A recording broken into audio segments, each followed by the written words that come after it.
Karena meremehkan kitabnya Al-Imam Muhammad bin Abdul Wahhab rahimahullah, makanya syubhat persis seperti yang menimpa salafiyin di kota ini. Dakwah itu nggak harus tauhid dulu, akhlak. Nah ini gara-gara meremehkan kitab Muhammad bin Abdul Wahhab.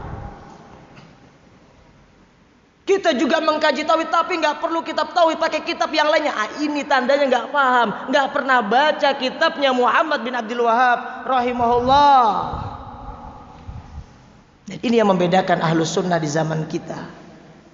Sebagaimana dikatakan oleh Syekh Shalih bin Abdul Aziz Alus Syekh, dakwah Muhammad bin Abdul Wahhab, dakwah keistimewaan dakwah Muhammad bin Abdul Wahhab yang membedakan dengan dakwah-dakwah yang lainnya adalah at-tafsiliyah fil aqidah. Membahas akidah itu berupaya untuk serinci mungkin. Karena kalau dakwah tauhid itu cuma dibahas secara global, hatta orang-orang musyrikin dari kalangan kuburi, ahli tasawuf, mereka mengaku membahas tauhid. Mereka ngajak pada la ilaha illallah enggak? Orang-orang kuburi itu tadi ngajak. Sampai ketika dia nyembah kubur itu apa yang dia baca? La ilaha illallah. Ya enggak? Bukan la ilaha iltagut, la ilaha iltagut, enggak ada. Ya enggak?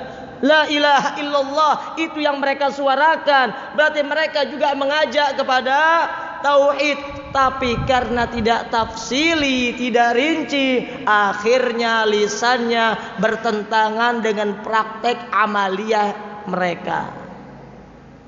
Mereka meminta kepada kuburan. Mereka meminta kepada selain Allah. Makanya sungguh kita katakan zahirul butlan, sangat jelas kebatilannya, sebagaimana jelasnya matahari di siang bolong dalam keadaan gak ada awan. Orang yang menyatakan bahwa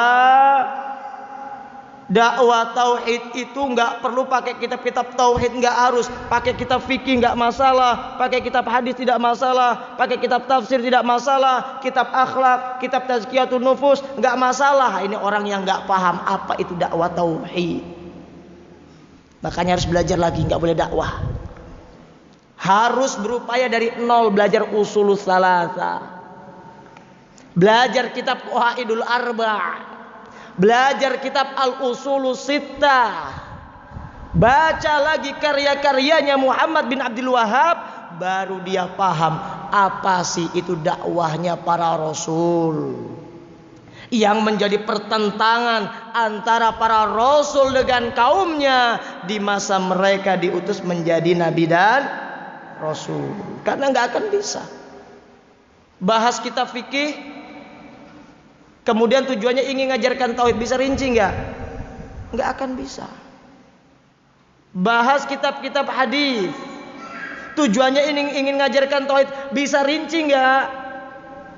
Bisa rinci nggak? Gak akan bisa. Ini yang membedakan. Makanya kalau kita mau dikatakan Wahabi, silakan. Memang saya hobi baca kitab-kitab Muhammad bin Abdul Wahhab. Mau dibilang Wahabi, mau dibilang apa, terserah. Kalau memang kebenaran itu ada pada apa yang dibawa oleh Muhammad bin Abdul Wahhab, maka kita katakan kita adalah Wahabiyun. Gak usah malu. Kalau memang kebenaran itu ada pada dakwanya Muhammad bin Abdul Wahhab. Makanya para ulama menyatakan, "Lau kana tabi'u Ahmad mutawahhiba, fa anal muqir bi annani wahabi."